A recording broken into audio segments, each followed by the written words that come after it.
Hi, this is Mike Maloney, and today I'm going to be covering an article that is mostly about silver, but it is also about technical analysis. Silver, gold's poorer cousin, outperforms by staying in the shadows. So silver is lurking in the shadows. Silver is up nearly 35% in the past 4 months versus gold's return of just under 10%. The metal could reach a March peak above 27 if it continues its upward trajectory. Silver could also see explosive demand with China's shift from zero COVID policy. It bears the ignominious tag of being the poorer cousin to gold. Yet, silver has relatively outperformed the more lustrous yellow metal over the past 5 months, gaining a net of almost 35% against gold's return of just under 10%. Charts now show that silver, alternatively called the white metal, could reach March peaks above $27 an ounce if it continues with its upward trajectory, with the longer-term goal of hitting $30 highs last seen in February of 2021. So, this is largely about technical analysis, and I use technical analysis and sometimes do my own very rudimentary technical analysis. And technical analysis is right a little bit more often than it's wrong, but it's very often wrong. And this article is really written for day traders. It's not for anybody that is an investor. It's for somebody that's going, day traders. I've known a lot of them, and almost every day trader that I know of, they get charmed by having a winning streak, and this produces some endorphins, and you actually get addicted to trading. And they win, they lose, they win, they lose, but over the long run, I don't know anybody that has won.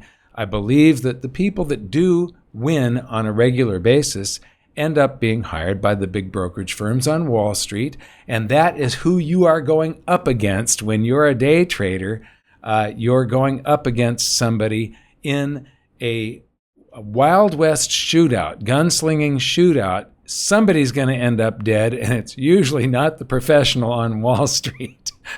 And so I don't do day trading. I know that the currency, what I'm betting on is the absolute inevitability of the currency supply increasing, of the Federal Reserve and the other world central banks destroying their own currency because of the very design of the monetary system. It absolutely must go down in value. Therefore, assets that are physical assets, commodities that have a cost to them, if they're constantly increasing the currency supply, the value of the currency has to go down, and that means that the cost of something like mining, this physical thing that you can hold in your hand that cannot go broke, it's got a floor under it, and that floor, that price floor, keeps on rising, not because the silver is going up, but because the currency is going down. So there is an inevitability to this where it absolutely has to go higher, measured not because the silver is going higher, but because the dollar is going lower. That will happen. It is absolutely guaranteed. It's guaranteed by the Federal Reserve. They guarantee that they will destroy the purchasing power of the dollar. So it could go to $27 an ounce if it continues its upward trajectory. Now that's in March, but if it continues an upward trajectory and doesn't start going down, that means $27 an ounce, $50 an ounce, $100, $500, $1,000, whatever. This is what I love about technical analysis. It's going to go up unless it goes down. That's what technical analysis usually says. But some of the patterns that it develops suggest that it's going one way or another, and they are right just a little bit more often than they are wrong. So Greg Harmon, founder of Dragonfly Capital, said that Tuesday that silver could potentially extend its current rally, especially after bottoming at a 2-year low of 1765. Why 1765 is important? It's only important because that was the low. If the low had been 1764, that would be the number there. If it had been $18, that would be the number there. If it had been $1, that would have been the number there. But the number isn't important. It's coming off of a low, which things do. Harmon noted that silver futures had run into resistance between 24 and 25 on the New York Mercantile Exchange, and also faced a major barrier at 26. So 24, 25, 26, I guess 27, 28, and 29 are irrelevant because if prices get above 30, the white metal's long-term target would be the $40 level. So the $40 level culminated in a record high of $49.56 in April 2011. That is not true. The record high is actually $52.50 in January of 1980. 43 years ago this month, it hit $52.50 intraday trading on the Chicago Board of Trade's Chicago Mercantile Exchange. So the CBOT CME. Anyway, so that high was 43 years ago. And since then, the currency supply, now this chart only goes back to November. There's another chart that you can refer to that shows that the currency supply, the M2 currency supply of the United States was 1.48 trillion in January of 1980. Here it's almost 1.6 in November of 1980.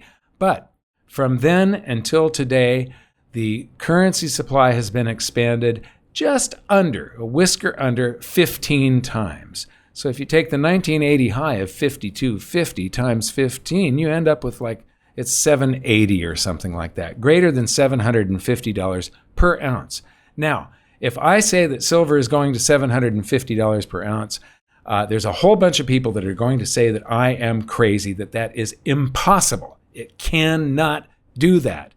Well, they're wrong, and I'm going to say just flat out, they are wrong, because it would simply be, I'm not saying silver's going there. I'm not saying that at all. I'm saying triple-digit silver is inevitable because it has already gone to this certain balance. It was out of balance, but that out of balance has already been achieved once in history in 1980 with the equilibrium of the currency supply and the rest of the economy. Gold and silver were in tremendous bubbles then. And so a precedent has already been set. This has already happened in history. So I can unequivocally say to people that say that it's impossible for silver to go to $750 today that they are flat out wrong, and history says so. So moving on, we're going to get back to this article. Silver has a lot of momentum, and we haven't seen it stall like gold. If it can get above 25, it could signal a long-term reversal. If silver gets to 30, there is not a whole lot stopping it from going higher. These are very generic statements. While gold itself was experiencing one of the strongest bull runs since the summer of 2020 phase that took it to a record high of $2,100 an ounce, its gap, known as the gold-silver ratio, had not blown out this time. Now, I am not sure what this means. In 2020, we had the COVID crash, and during that crash, when gold and silver were both going down, silver outperformed gold on the downside. It exceeded gold's downward move, and we had a spike in the gold-silver ratio that went up above 100. It went up above 120 for the very first time in history, I believe. The gold-silver ratio was above 120. I believe that is not just the history of the last few years or 50 years or 100 years, but the last several thousand years. In the history of the universe, This was the record for the gold-silver ratio.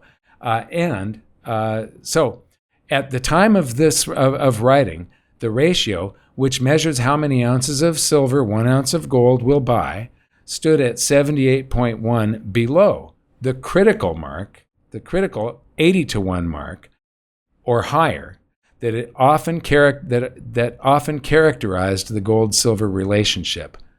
I have no idea what this person is talking about. Here is the gold-silver ratio for the last 50 years.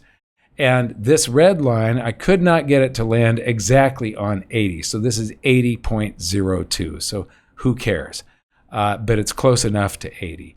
Why is that the critical line that describes the gold-silver relationship? I do not get what he's talking about. If you look at the last 50 years, it looks to me like, if you're including all of this of the 70s and early 80s, that the average would be somewhere around 60. If you're just going to go from the late 80s through today, it would be somewhere closer to 70. But 80, that point has only been exceeded for 3 or 4 years back in the 80s, and then a few months or weeks here and there, and then a couple of years in this century, and several months here recently. And so you're talking about 6 or 7 years out of the last 50 that it's been above 80. So you've got 6 or 7 above, and you've got 44 or 43 years where it's below. And so the average is somewhere down in here. I have no idea what they're referring to when they talk about the 80 sort of defining the gold-silver relationship. Now, if you go back thousands of years and you average everything, you're going to come out somewhere down around 15, 16. So that is the average equilibrium that describes the gold-silver relationship. In fact, it was Alexander the Great that pegged the gold-silver ratio at 10. And it didn't work because you can't peg something that is a physical, mineable metal, that it was the currency of the day, money, and actually have both metals, gold and silver, stay in circulation. So moving on, this determines when I buy. I'm going to go back to this one for a second.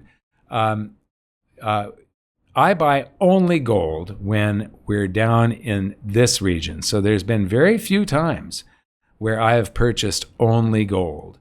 I buy mostly gold and a little bit of silver down here in this region. I buy like a 50-50 mix when it's somewhere around the blue line.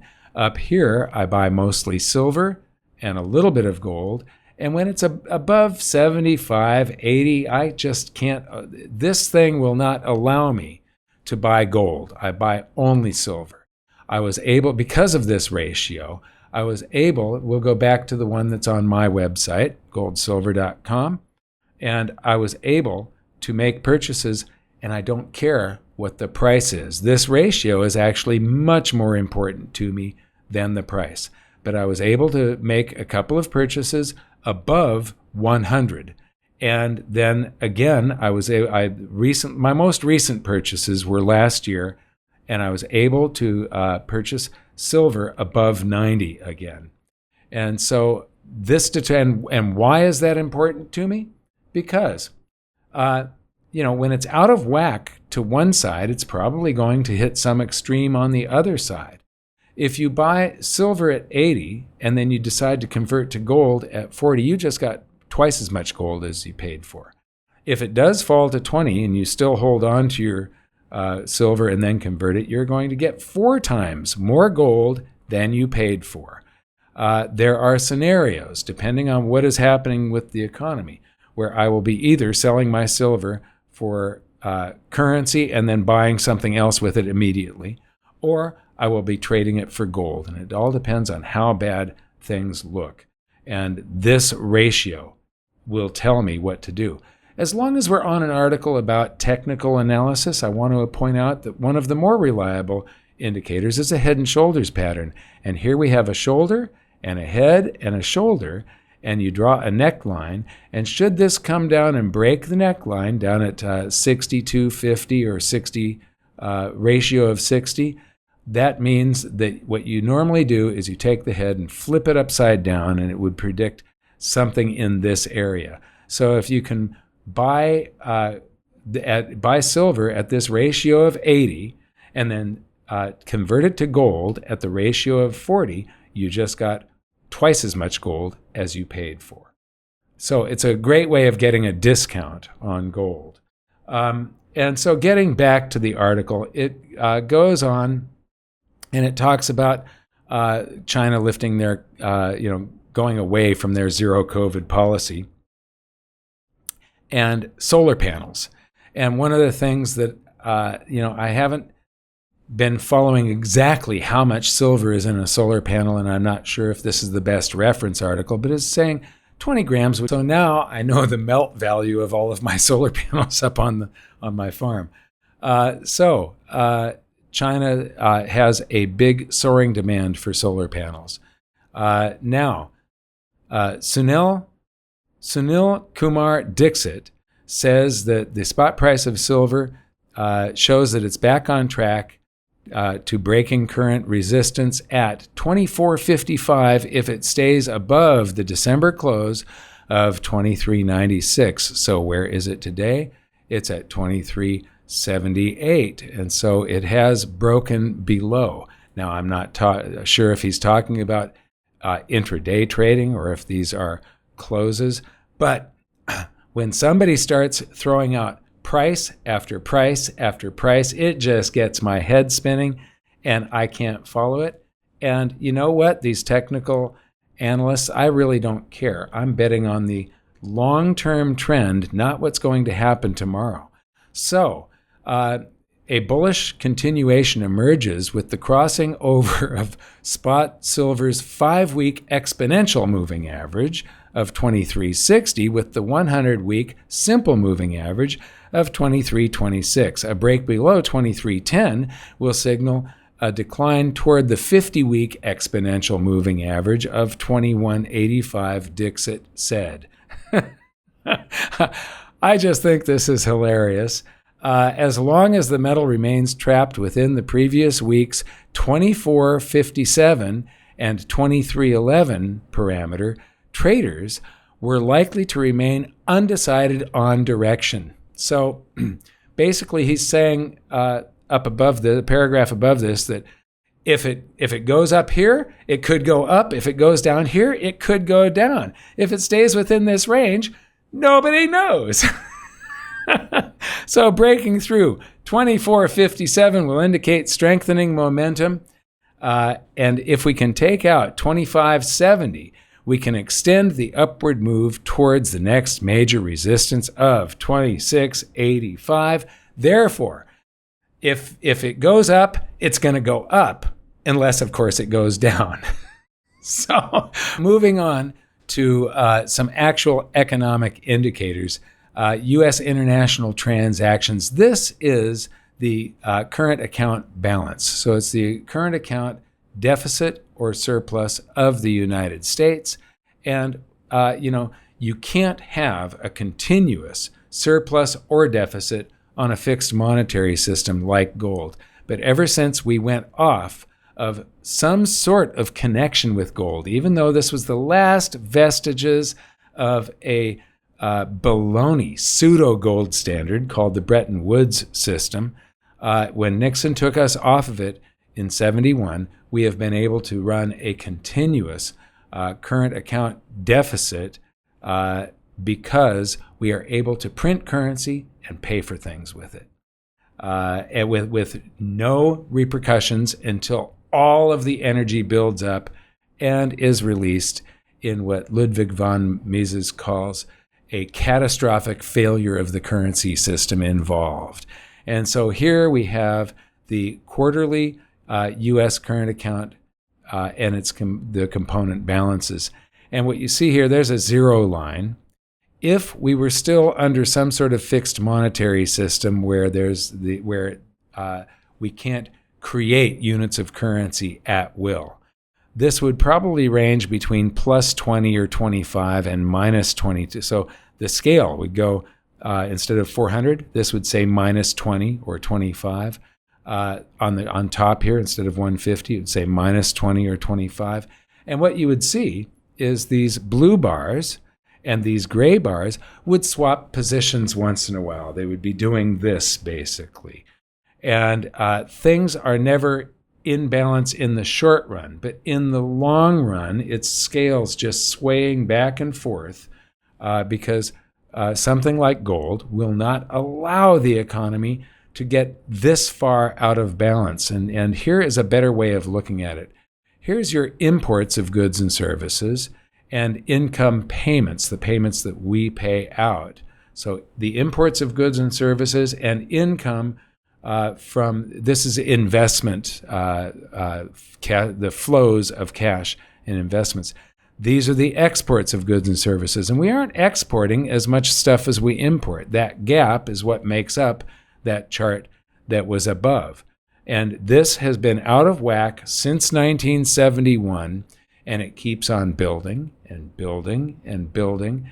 And one day, this is all going to get corrected.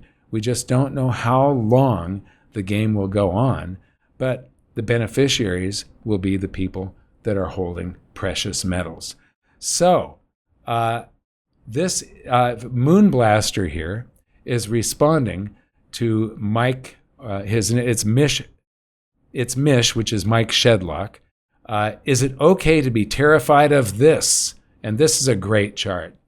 And personal savings rate in the United States. The source is the Bureau of Economic Analysis. And what you're seeing is, 9%,